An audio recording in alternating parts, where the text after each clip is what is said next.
Welcome to a new edition of the Famous Interviews with Joe Dimino. On this episode, we talk with divorce lawyer Val Hemminger. She is the founder of the Better Divorce Project that helps save families exorbitant legal fees and soul-crushing stress caused by the family law industry. She has been a divorce lawyer for more than 25 years. Over all of these years, she has seen devastating things happen to families and children because of the legal process itself. She is changing the profession to be less combative because families do not belong in courtrooms. Enjoy this interview. Val, it's great to meet you. Thank you for taking a minute out to talk to me today. I appreciate it. Yeah, I'm happy to do this. This is great. Yeah, so I think before we get into what you do, which I'm sure you're busy all the time in this world of broken love and mending love, I want to know, over the last 3 years with COVID, how did you survive that time period, and how has it changed the way that you live your life and do business now? Oh, well, what I did was, okay, so being a divorce lawyer, it's kind of recession-proof, right, in the sense that, you know, when the economy's great, people get divorced. When the economy's not great, people get divorced. So COVID didn't really impact me that way. However, because we were unable to work in the office for a period of time, and we were shut down, I took that time, and I'm not saying I caused the pandemic, but what I always wanted to manifest was having more freedom in my work, because before, whenever I was working, I was either sitting in a courtroom or sitting at my desk in my office. And so what I did was I took that time to move all of our client information onto the encrypted cloud. So we went from being, you know, a bricks and mortar solely business, you know, to, you know, with paper files, etc., to actually moving towards a, you know, cloud-based. So I can practice from anywhere now. And that's been the biggest change. You know, I hear that from therapists, too, and I know, you know, with my son, he's on the spectrum. We've had to do therapy, and it was so much better to do it that way.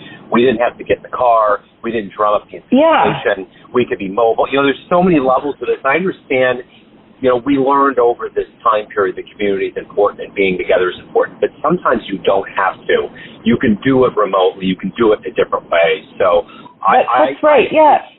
Yeah, I appreciate that modern revolution. Yeah, I really do. And like for us, like I'm in British Columbia, Canada, right? So I'm authorized, you know, to practice law anywhere in my province. But of course, I live in a relatively small city, Victoria. And so what it's also allowed is who we can serve has really expanded as well. So that's been really good as well. And you're right about, you know, in terms of sheer mobility, like clients that, you know, where they just don't have the mobility to get to the office, for example, like to come to see us, they can, you know, we just jump on a Zoom call, so they don't have to leave, you know, drive out to us, you know, and, you know, that kind of thing. Like they can see us over their lunch hour. So it's really allowed us to be able to accommodate, you know, our clients a ton more. Yeah, I went up to Victoria back in my 20s during my grunge phase. I was in Seattle, and I took a boat over there. and I remember sitting on a bench reading the book, Einstein's Dreams, and it was just this level of tranquility and thinking about, you know, this kid from Kansas City that was on this trip in this beautiful place. But I do remember renting a moped at one point, and it was this tiny little thing, and this guy in a monster truck behind me started yelling at me because I didn't understand the signage and I wasn't going quick enough. And I thought, this is the day that I might die. This guy could totally run me over and no one would ever even be able to see me other than being a spot on his wheel. That's so anyway, hilarious. I have fond memories. It's a beautiful place up there. Yeah, thank you. Yeah, and your grunge phase, so was that in the 90s? Yeah, it was in it was like 93, 94, and I caught some shows. Yeah. I went to one show, and the drummer for Soundgarden showed up, and I was like, oh, my God. At that point, they were like, no, you don't talk to these people. That's the part of the scene. You just let them be. But it was really cool. It was fun, you know. Oh, yeah, no kidding.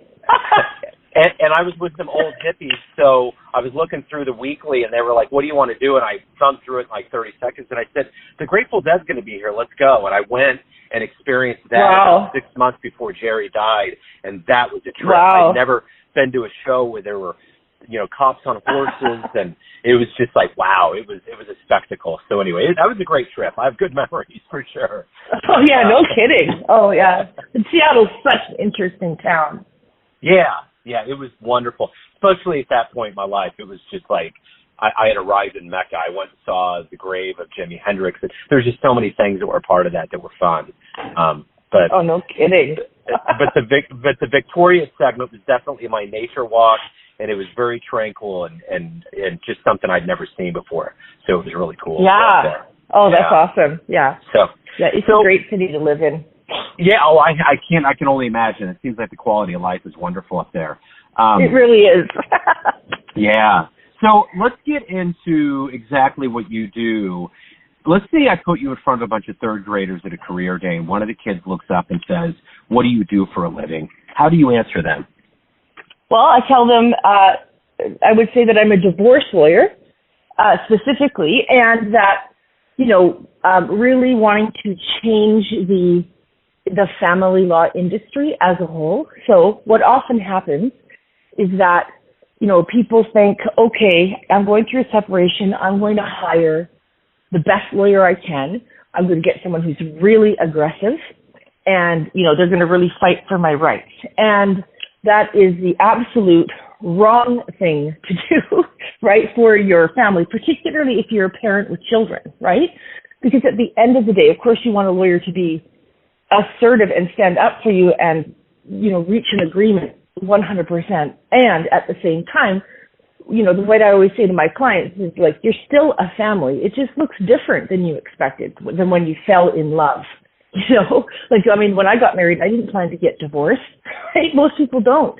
And right. So the thing is that, as lawyers and, what I would like to do is be able to guide people through that process, because really family law is just about three things. It's about how do we divide our stuff, right? How do we divide our assets? What's the support, if any?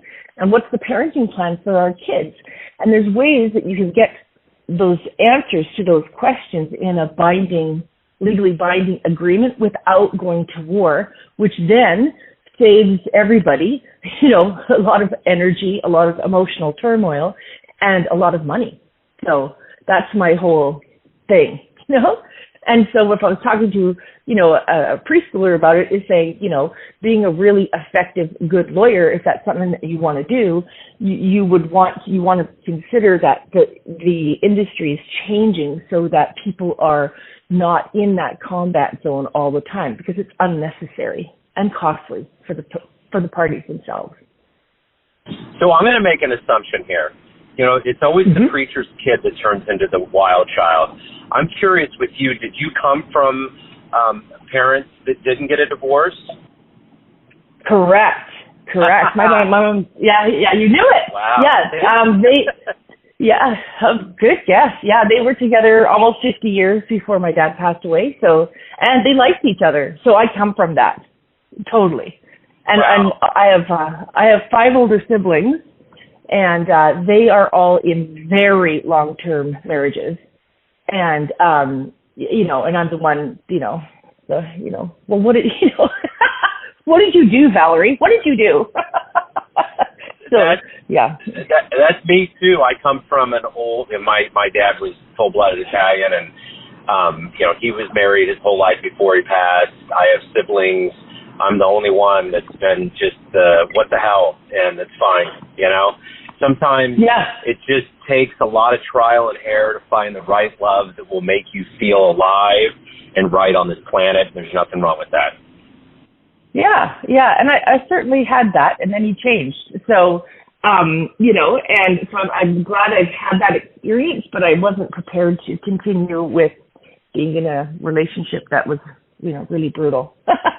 Amen. I understand the feeling. So, in your line of work as an expert, you see this every day. What is one of the most common mistakes or fatal flaws that couples make that they can actually correct before they meet with you to help this process be smoother? Well, I think, one of the things when they say, Well, when people think that, it takes two and how you each have to give 50%, I think you each have to give 100%, right? Like, into the relationship itself, and also have room, a structure to allow yourselves to, have conflict. You know what I'm saying? So when people, like I think about, as an example, I was just listening to Brene Brown. She's on Tim Ferriss's podcast. I was listening to her, and her husband, they have a thing where they are between 0 and 100.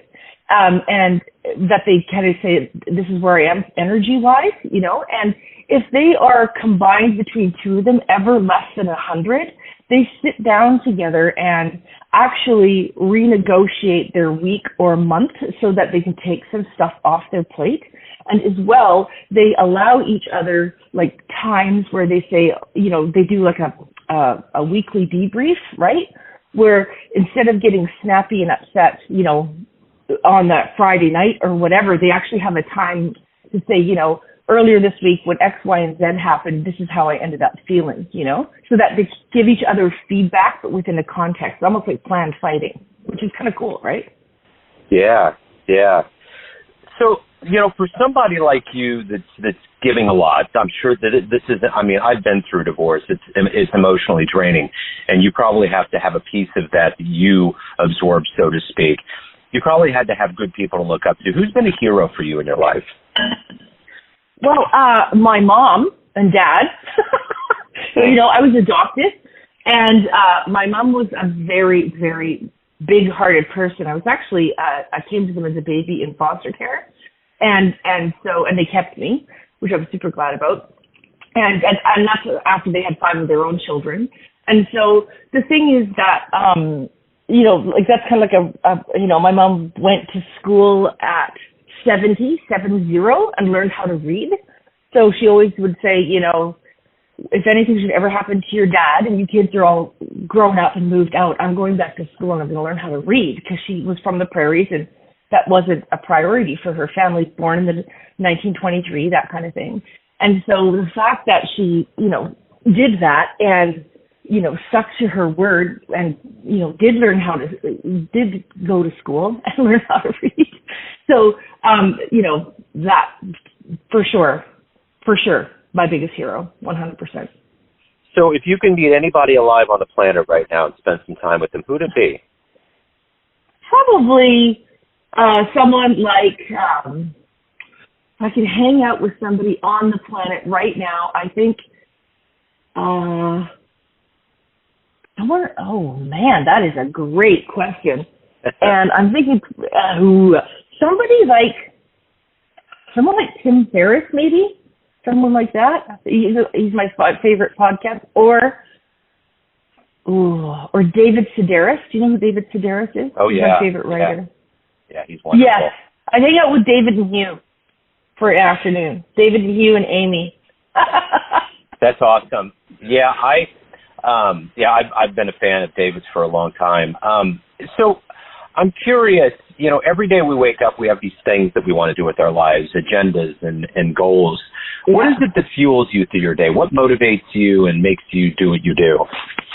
Yeah, transforming the family law industry. So what I've done is I've developed the Better Divorce Company, and it's got 3 components. It's got be the best divorce lawyer, which is where I show, because contrary to popular belief, lawyers are often really financially struggling. They're overworked, they're overwhelmed, they're really unhappy. And so because they're not taught like what makes you succeed to become a lawyer, that is, being relatively smart and working hard, that is not a strategy that's going to make you a successful lawyer. It's just working hard all the time. So what you have to do is you have to take business principles and apply it to your law practice. And most lawyers do not know to do that. And so there's like a real lack of mentorship in the profession.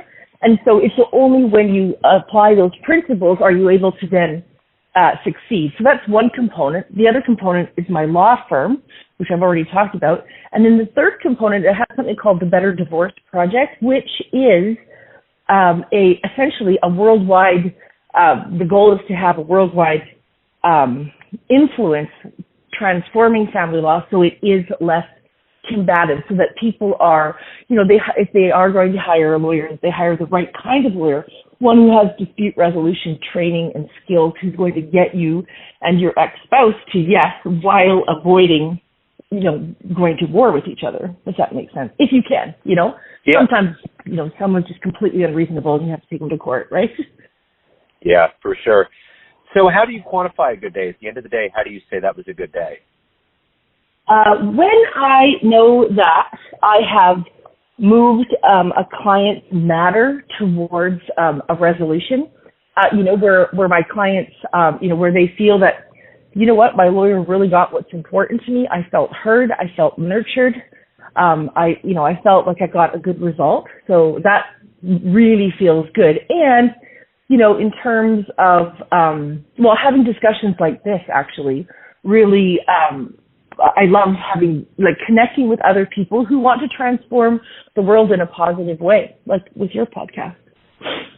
Wonderful. So let me ask you this. If you ran into yourself tonight in a dream in your 20s, that version of you, and you could give that version of you a piece of advice based on the wisdom and the choices that you made in your life, what would you tell your young version? I would probably tell my younger version of myself is, I have ADHD, and I didn't get diagnosed until 2 years ago, and I'm 56. So I think I'm going to let me know that I have ADHD, and I should probably get that looked after sooner rather than later, because it's been life-changing since I've been on the medication. Yeah, absolutely. And also,